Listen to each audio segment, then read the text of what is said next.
você está no canal Espiritualidade e Boas Histórias. Para você que está aí com a gente, nos prestigiando, fica aqui o nosso abraço, a nossa gratidão. Para você que está chegando, que viu uma boa história e acha legal, né, deixa o seu like, né, inscreva-se no nosso canal. Né. Hoje eu vou contar uma história massa para vocês. Ela é mais do que boa. É uma história que eu achei empolgante, né, porque ela fala de muitas coisas. Ela faz referência a vários assuntos que se misturam na história, né? E traz uma carga de informações bastante grande, né? Bom, ela se chama O Arquiteto. Bom, esse nome, né? A história já começa a ficar interessante pelo nome, né? O Arquiteto. O que é um arquiteto, né? O arquiteto é o cara que desenha plantas, né? Hoje tem programas de computadores que fazem maquetes, né, a partir das referências que o arquiteto coloca no programa, né? Então, o arquiteto, ele imagina, ele tem o grande poder do arquiteto em imaginar, né? O engenheiro, ele vai lá e constrói aquilo que o arquiteto imaginou. Está na imaginação do arquiteto o prédio, a casa, né, o loteamento, né? O arquiteto, ele imagina, né? O grande poder dele é o poder da imaginação. Então a história começa assim. A ciência é minha paixão. Sou professor de física em uma renomada universidade. Sempre tive a razão como a minha melhor companheira. Isso foi até eu ser procurado pelo governo dos Estados Unidos e carregado para um sofisticado laboratório que trabalhava com a observação dos astros. Engraçado que quando eu cochilava no avião, sonhei com Maria. Ela havia sido minha aluna na faculdade e por causa das dificuldades que tinha com matemática, acabei dando aulas particulares a ela. Em uma dessas aulas, ela me disse que me amava, que queria se casar comigo e ter muitos filhos, todos eles tão inteligentes quanto o pai. A deixa para que eu completasse, e tão bonitos quanto a mãe. Um dia triste por sinal, tentava explicar a ela o teorema de Pascal. E como ela não aprendia, pois estava com a cabeça em outro lugar, joguei na cara dela que odiava pessoas estúpidas, e ela saiu da minha vida a partir de então. E nunca mais a vi, a não ser em sonhos, como eu estava tendo, né? Estava no avião, né, indo para os Estados Unidos, sonhando com a Maria. Depois de Maria, não apareceu ninguém mais sério, a não ser a ciência com quem acabei me casando, já que ela era uma mulher extremamente ciumenta e me queria todo e o tempo todo. Professor Manuel, como vai? Pô, bem, mas quem é você? O que eu estou fazendo aqui? O americano sorriu. Sou Mike. Analisar o que as máquinas que sondam o cosmos registram, assim como os telescópios espaciais, é o meu trabalho. Você está aqui para me ajudar a desvendar o que há por trás dos estranhos dados que colhemos de nossas fontes. O laboratório era incrível, tinha as tecnologias mais modernas e os outros caras que formavam o grupo de estudos eram feras em suas áreas. Depois que acalmei meus familiares quanto ao meu sumiço, já que havia saído de casa às pressas sem dar muitas explicações, comecei a me sentir como um herói de um desses filmes de ficção científica que passam na Netflix. Mas, afinal, o que seria tão importante a ponto de quase me sequestrarem? Pois é, eu estava me sentindo o cara analisando o cruzamento de uma quantidade absurda de dados processados por uma poderosa inteligência artificial. Mike foi chegando com um copo de café quente e se sentou ao meu lado. Você acredita em Deus, Manuel? Não, eu não acredito. Parei o que fazia, peguei o copo de café e tomei um pouco do conteúdo. Deus é uma invenção do homem, assim como o céu, o inferno, anjos e demônios. Sem ilusão seria difícil de digerir a vida, né? Manuel encarou Mike. O que tem Deus a ver com a nossa pesquisa?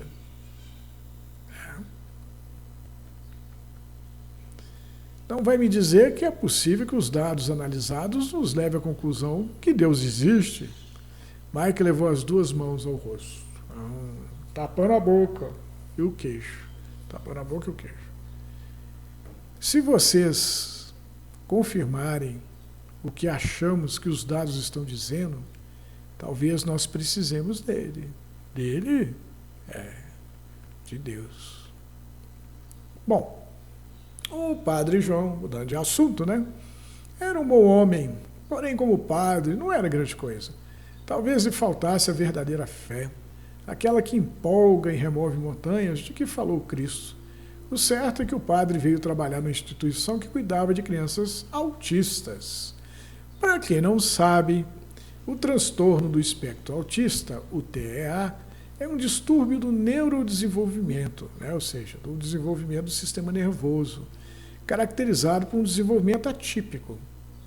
Manifestações comportamentais, déficit na atenção e na comunicação social, padrões de comportamento repetitivos e estereotipados, podendo apresentar um repertório restrito de interesses. Vamos traduzir, né?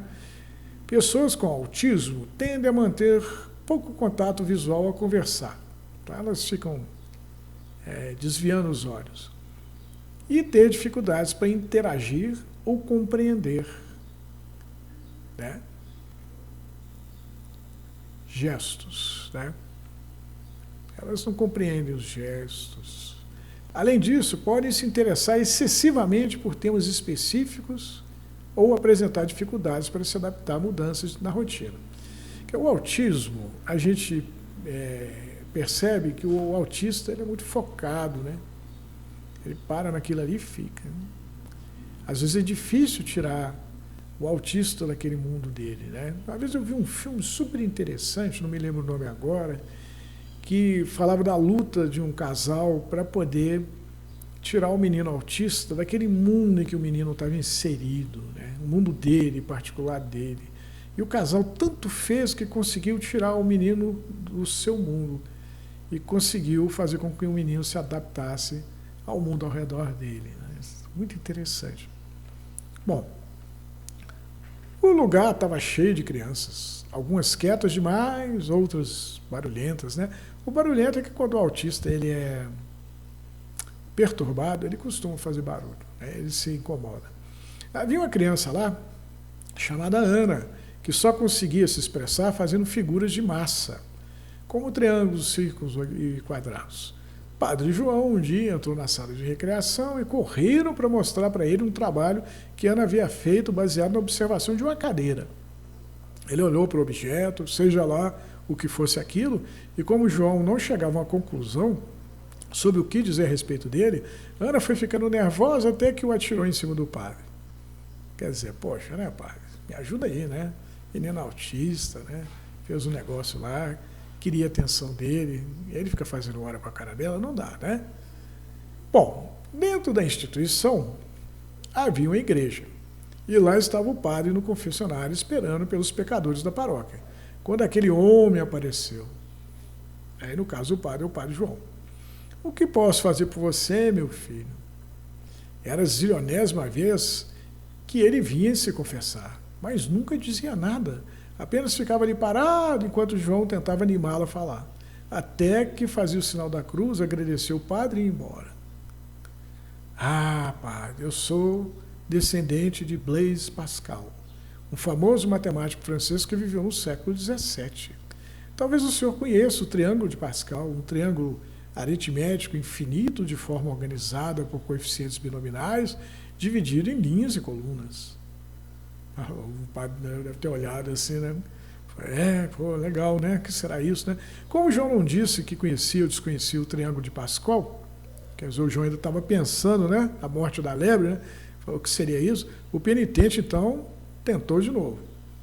Com certeza a máquina de calcular o senhor sabe o que é, não é? Pois bem, o inventor dela foi Pascal. Ah, bem, eu sei o que é uma máquina de calcular, meu filho.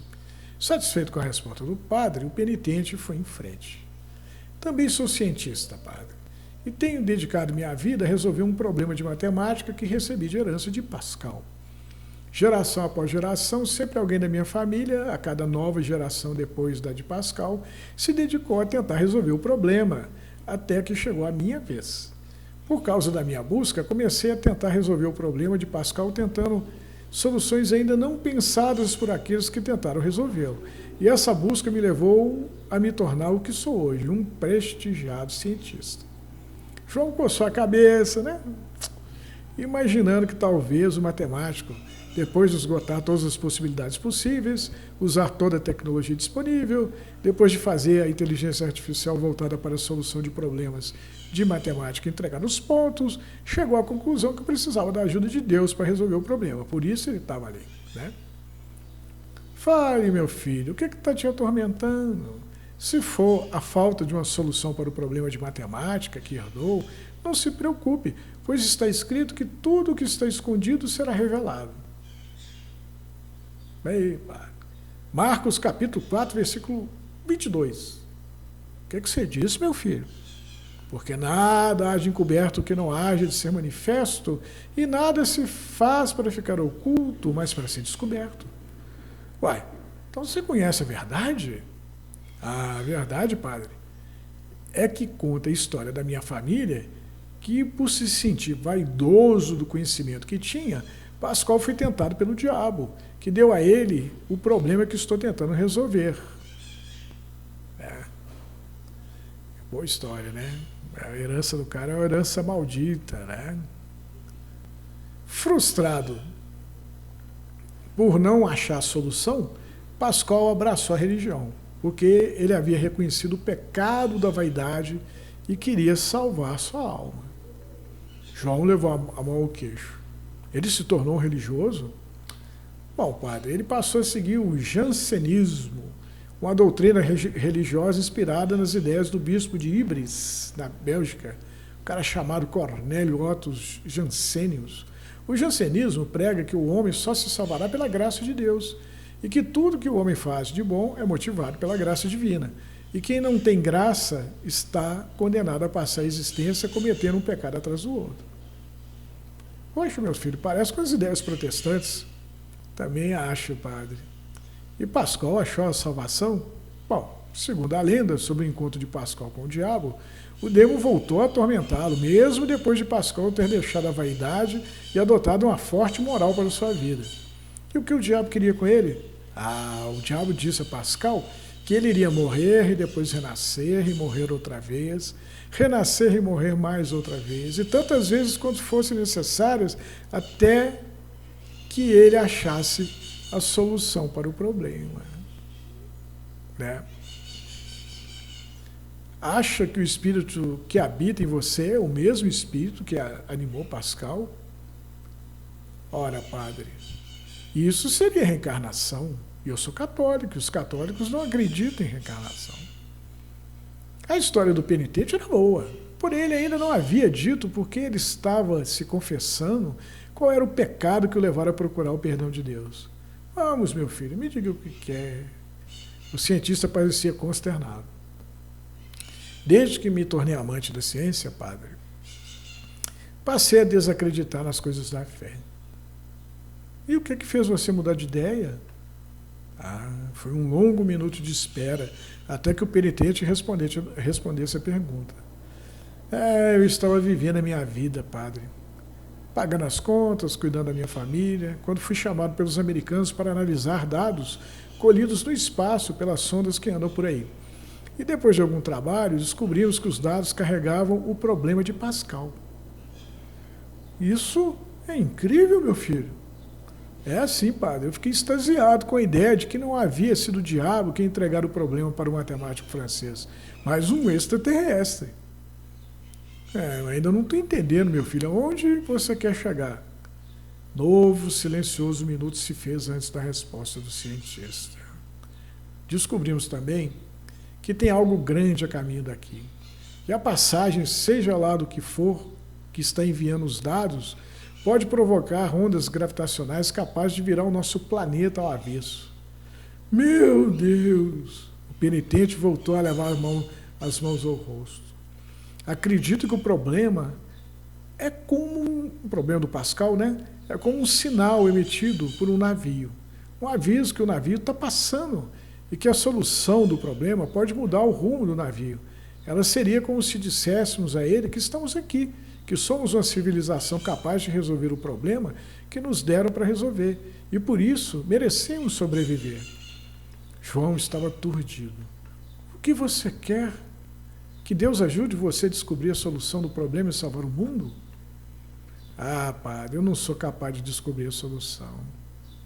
Olha, meu filho, para Deus tudo é possível.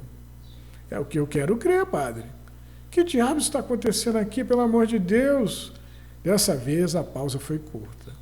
Eu e o senhor, padre, somos parentes. Você me conhece? Ah, o senhor é também herdeiro do problema de Pascal, padre. João deu uma gargalhada.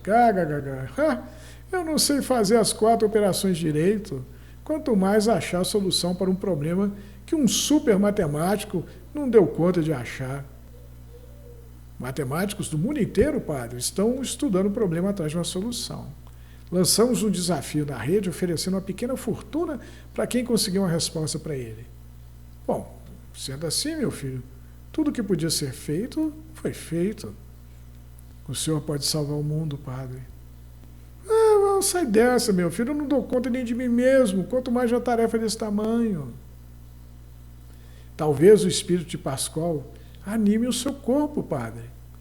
Ah, não me diz que não acredita em reencarnação. Ah, eu acreditava que a ciência salvaria o mundo, mas não é bem assim, não é? Agora sei que sem fé a ciência não vai dar conta. Nem a fé sem a ciência poderá ajudar. João vivia pensando nos mártires e santos da Igreja Católica. E mesmo estando ciente de sua debilidade, no fundo queria fazer algo que fizesse diferença e que o colocasse mais próximo daqueles que ele admirava, algo digno de um santo. E o que poderia ser mais santo do que salvar o planeta e os homens que vivem nele? O problema de João estava na preguiça. E quando o penitente disse a ele que teria 1 ano para despertar o Pascal que o penitente acreditava que morava dentro de João, 1 ano de muita matemática, o padre por pouco não diz ao penitente que se dependesse dele o mundo estava perdido. Porém, se ele estava procurando seguir os passos de Jesus, era preciso coragem para abandonar a preguiça e a pouca fé, e abraçar a missão salvadora com o coração. Já havia se passado 6 meses e nada de alguém achar uma resposta para o problema de Pascal. Contudo, João começava a demonstrar certa afinidade com os números, e não demorou para que ele compreendesse o problema. Pelo computador de última geração instalado na sala de João, ele ficou sabendo que um imenso navio celeste se aproximava ameaçadoramente. Na outra mesa, havia um outro computador com imensa tela cheia de pontos luminosos. João olhou para os pontos e disse: Senhor Jesus, penso que a resposta para o problema está bem na minha frente, mas não consigo vê-la. Me ajude, Senhor. Alguém então bateu na porta de João, que se virou para ver quem era, dando de cara com o padre Caxias. O senhor não almoçou, padre João. Preparei algo para o senhor comer, se desejar. Ah, obrigado, padre Caxias. Eu acho que ando tão entretido com minhas pesquisas que nem sinto mais fome. João saiu atrás de Caxias rumo à cozinha. O senhor já viu o novo trabalho de Ana, padre João? Ah, eu e Ana não nos damos muito bem. Insisto que deva ver o trabalho dela. Estavam os 2 padres diante da porta da sala de recreação. João pensou um pouco e acabou entrando. E quando viu o par de mãos esculpidas em gesso, uma segurando a outra, o queixo dele caiu. Gente, de quem são essas mãos, padre Caxias? Minhas, padre João. Uma ideia, então, passou pela cabeça do padre João. Ele foi atrás de Ana e a levou até o quarto cheio de computadores e a colocou diante do monitor onde apareciam vários pontos luminosos. Me diga, Ana, o que vê? Ana ficou horas olhando para o monitor até que a levaram dali. Mas ela voltou no dia seguinte, ficou mais algumas horas vendo os pontos de luz, e no dia seguinte, ao dia seguinte, ela fez a mesma coisa, até que no 10º dia ela não voltou. E João pensou que a ideia dele era absurda, porém, Alguns dias depois do sumiço de Ana, ela bateu na porta do quarto de João e ofereceu a mão para o padre, que deu a mão a ela um tanto desanimado. Ana o levou para a sala de recreação, fazendo o padre parar diante de uma mesa onde havia alguma coisa volumosa coberta por uma toalha de mesa. A menina então fez um gesto para que o padre tirasse a toalha, revelando o que havia por baixo dela. E João fez o que ela queria, e quando viu o que Ana havia feito em gesso, seus olhos brilharam. Meu Deus do céu, é a solução para o problema de Pascal, gritava João enquanto pegava Ana e a jogava para cima, fazendo a menina sorrir satisfeita. No laboratório em que Manuel trabalhava, a notícia que a solução do problema havia sido achada causou enorme euforia. Manuel, assim que soube, ligou para o padre João no Brasil. O monitor do computador da sala em que João trabalhava ficou cheio com a cara redonda do professor. João, o que é isso? Manuel, nós tentamos achar uma solução pontual, assim como um número, ou uma linha de números, né? Formaria uma linha, ou matricial, né? Várias linhas, uma abaixo da outra, como um conjunto de números, mas nos esquecemos que estamos lidando com a civilização avançada. Sendo assim, a resposta deve ser tridimensional. Por isso eu olhava e não via, porque eu pensava em duas dimensões. O desenho, padre, parece o navio estelar, Manuel. O desenho é a representação tridimensional do que deve ser a nave deles, ou a coisa que está encaminhando para o nosso sistema solar. A resposta para o problema foi transmitida através de todos os meios de comunicação disponíveis, e quando se soube que o navio estelar havia mudado de direção e o perigo passado, o mundo fez uma grande festa, e o padre João foi chamado para falar com o Papa. Meus parabéns, padre João. Ah, obrigado, santidade. Quem é essa criança e a mulher ao lado dela? A criança se chama Ana. Na verdade, foi ela que enxergou a solução para o problema de Pascal. A mulher ao lado dela é Maria, mãe de Ana.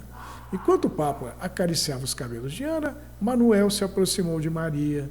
Que criança notável, não é, Maria? É sua filha também, Manuel. O cientista regalou os olhos. Por que foi embora, Maria? Por que não disse que você estava grávida? Por que você não me falou da nossa filha?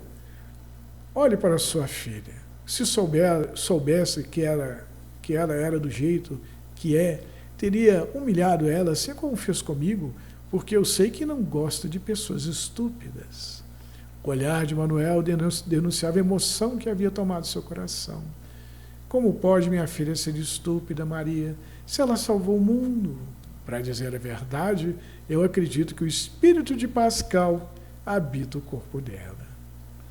Que bela história, não é? Uma história bacana, né? Uma história belíssima. Né? A história fala de um homem sem fé, que é o Manuel, e um homem de pouca fé, que é o padre João.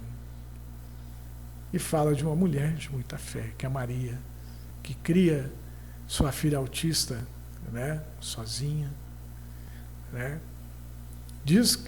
Os bons espíritos dizem que só quem tem fé é que tem filhos, porque é muito difícil criar os filhos. Agora, imagina só criar uma criança autista, né? Uma criança que não é igual a todas as outras crianças, que exige mais atenção. É um desafio, não é verdade? É preciso uma dose extra de fé.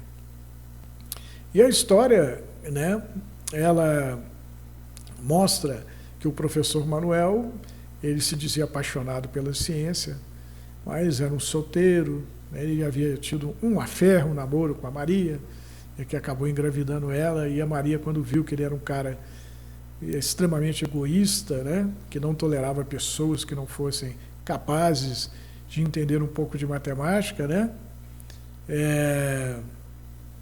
Então a Maria falou, cara, esse cara não. Agora que ela viu, ela deve ter feito um ultrassom e percebido que a criança que ela estava esperando não iria dar problemas, né?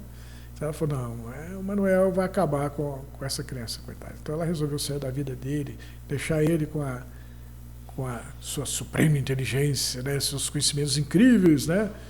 E ela, para deixar que eu cuide da minha filha. Legal da história, que começa falando da ciência. Aí chega no Padre João. O Padre João é aquele cara, aquele padre meia boca, né? Ele foi chamado, o coração dele chamou. Vamos trabalhar para Jesus. Aí, vamos, mas não vamos muito, né? Vamos trabalhar naquilo que der, né? Vamos ficar longe dos desafios. Não vamos nos meter em encrenca. Fiquemos onde estamos, né? Então, era um padre que fazia as obrigações dele, mas que não ia além disso, né? E conta a história que o padre, quando conheceu a Ana, né, que é a menina autista de Maria, que estava lá na escola para autistas, né, que fazia parte da estrutura lá de onde o padre João morava, né, que tinha também uma igreja, né, a Ana se comunicava fazendo massa, né, pegava massa, modelava massa, e o engraçado da história é que a Ana vê numa cadeira, faz um molde, né, com a massa de alguma coisa, e fica a Ana esperando ser reconhecida no trabalho dela. E o padre chega lá, e ele meio que olha aquilo ali, não consegue ver uma cadeira naquela massa, né, moldada ali, e aí ele demora demais a soltar uma opinião, né? Se fosse com outra pessoa, fala, nossa, tá lindo, é igualzinho a cadeira mesmo, né? Para poder ajudar a criança, para deixar ela animada, feliz, né? Estimular a melhorar, a criar cada vez mais. Mas a espera do padre acabou deixando a menina nervosa. Ela pegou a escultura que ela fez de massa e jogou no padre, né? Como se estivesse dizendo assim, poxa, cara, quem que é o autista aqui? Na verdade, o autista aqui sou eu, né? Não é você. Né? Você é o cara que tem a razão das coisas. Você devia saber o que está acontecendo, né? Você fica aí fingindo que é padre, que está seguindo Jesus. Mas você só faz o arroz com feijão, você não vai mais além disso. Você está mais para ficar zoando os pobres coitados que nem eu, né, do que ajudar. Pensa um pouco nisso, né? Bom, isso já demonstra a inteligência da Ana, né? Na época era criança. Bom, aí a história muda para um outro ambiente, né? Está no confessionário, né? Aquele lugar que as pessoas abrem o coração, né? Contam para o padre os seus pecados. E aí me chega o Manuel, né? O cientista. O padre do céu. Tem um veículo aí no espaço aí que ele é muito grande, se passar por aqui onde é que nós moramos, a vida no nosso planeta acaba, né? É como se jogasse uma pedra no lago, né? E essa pedra provocasse ondas, e essas ondas fossem muito fortes, ela, por onde passassem, arrancava as coisas, virava as coisas de cabeça para baixo, né? E eles mandaram um sinal. O sinal nós traduzimos como um desafiador problema de matemática, né?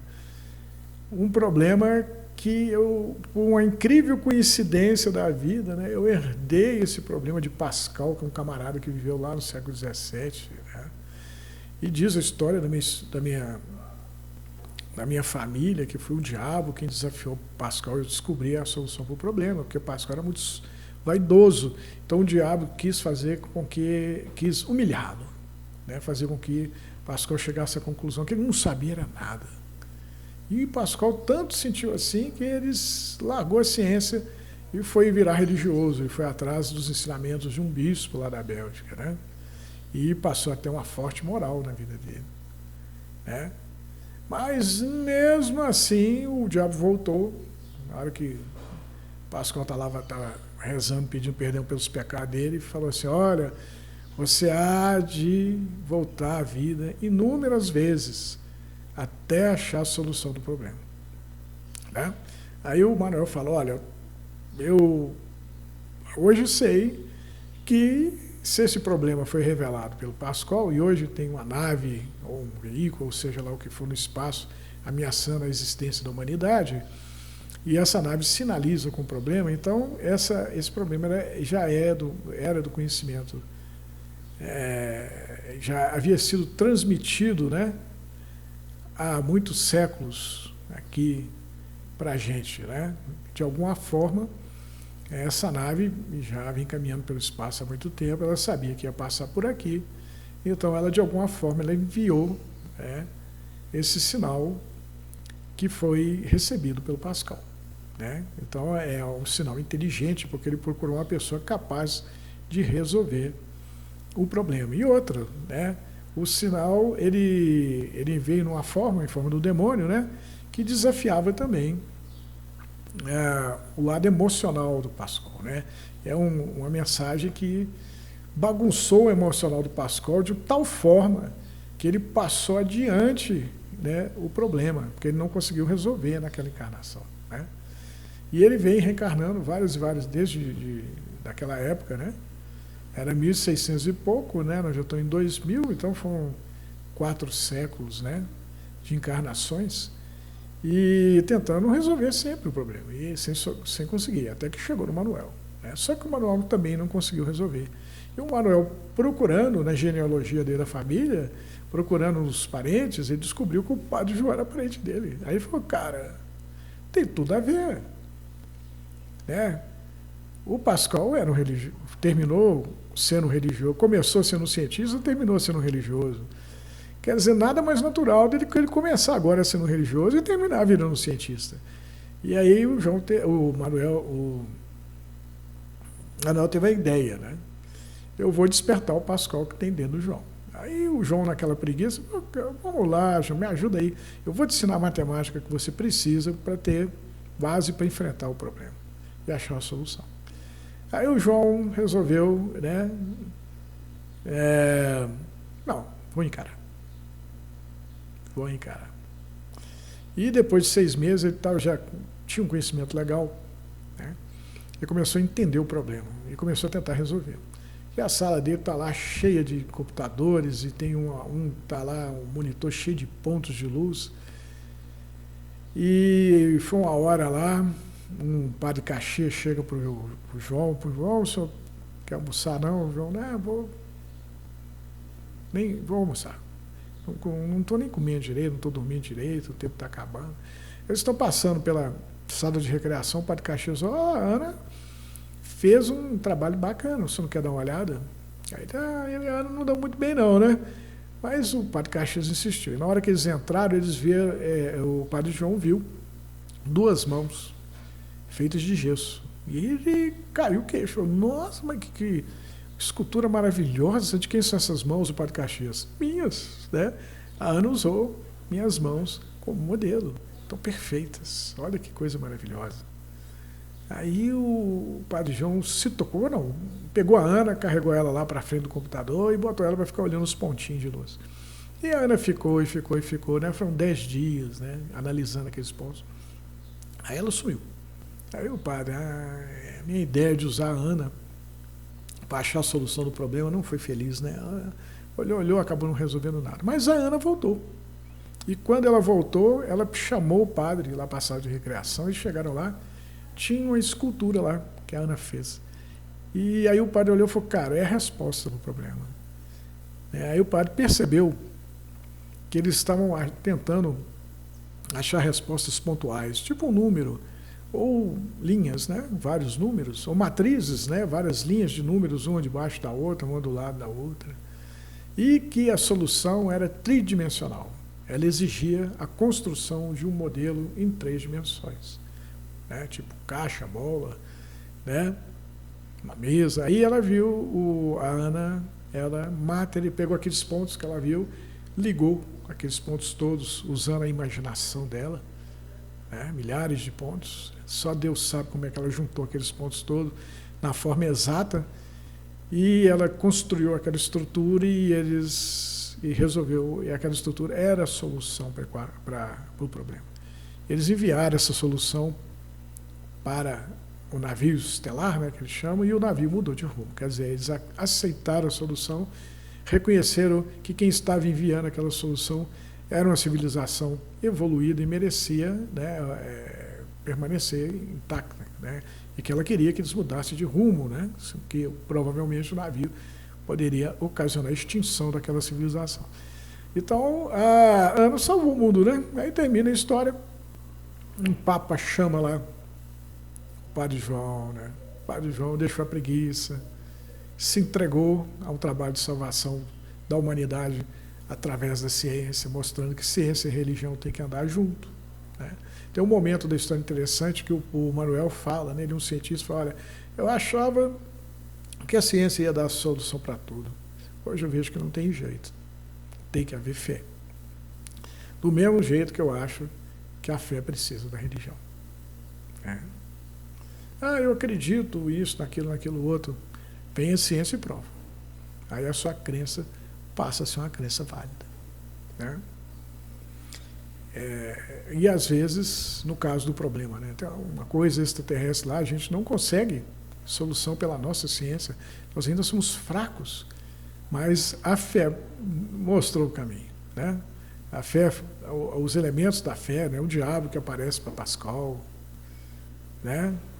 A menina autista que está dentro sob os cuidados de um padre. Né? O Manuel ficou pensando, cara, aí tem... Alguém está tentando me mostrar alguma coisa. Né? Eu tenho que saber o que é, mas para isso eu preciso despertar a minha fé. Eu tenho que acreditar que a menina autista tem a solução do problema, que o padre tem a solução do problema. Um padre que não sabe fazer conta. Né? Então, isso é ter fé. Né? Mas por trás dessa fé tem explicações. Né? O espírito que habita no Padre João é o espírito de Pascal. Né?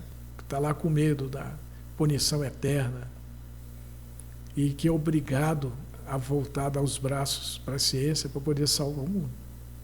Né? Então é isso aí. Bom, chega no final, está lá o Papa, recebe o João, muito bem, seu João. O João, não, quem salvou o mundo foi a Ana. Quem está do lado da Ana é a Maria. Aí chega o Manel, Maria, ele fala, Manuel, isso aqui é nossa filha. Mas por que você não me falou que você estava grávida? Por que você não falou depois que a gente tinha uma filha? Ela fala, olha, é porque você não gosta de pessoas estúpidas. Lembra, no início da história, o Manuel estava dando aulas de matemática para a Maria, e ela estava lá distraída um dia, talvez porque estivesse grávida e não soubesse como falar isso para ele, e ele ficou nervoso, ela falou, olha, eu não gosto de gente estúpida, gente ignorante, gente que não sabe resolver as coisas. Aí a Maria pensou, cara, a criança que eu estou gerando aqui, ela não vai ser uma criança igual às outras. Será que o pai dela vai aceitar? Será?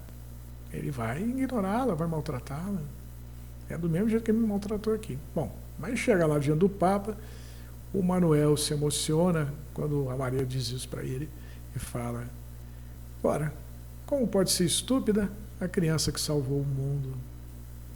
Além do mais, eu acredito que o espírito de Pascal anima o corpo dela. Quer dizer, ele assume uma postura humana, cheia de fé, e reconhece o valor da criança. Né?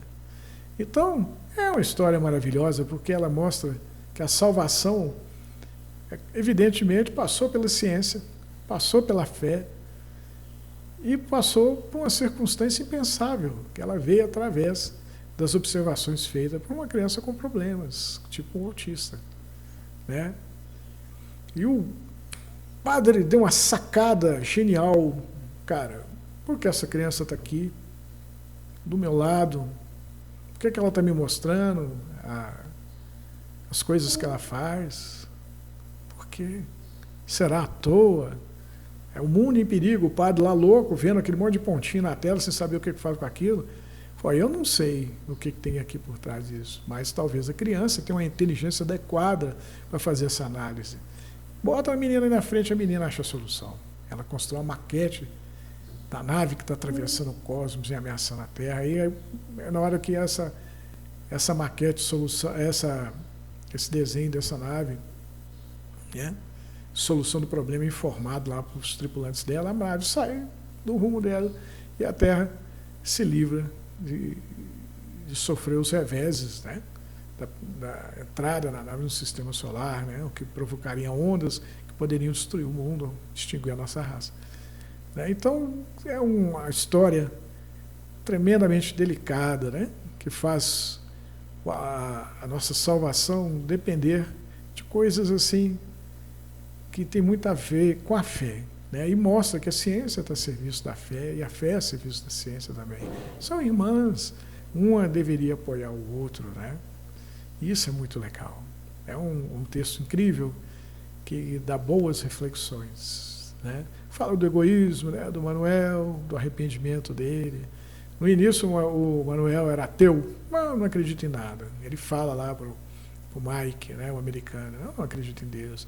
Depois ele corre atrás do padre e se diz católico, eu sou católico, não acredito em reencarnação. E termina dizendo para Maria, olha, eu acredito que o espírito de Pascoal vive na nossa filha. Né? Ele vai evoluindo, ele vai despertando a espiritualidade dele. Né? E diante da salvação do mundo, não há o que ele discutir.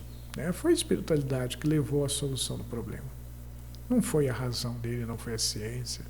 Foi uma série de fatores, né, que passam pela fé. Bom, eu espero que vocês tenham gostado desse texto, eu achei fantástico. Né?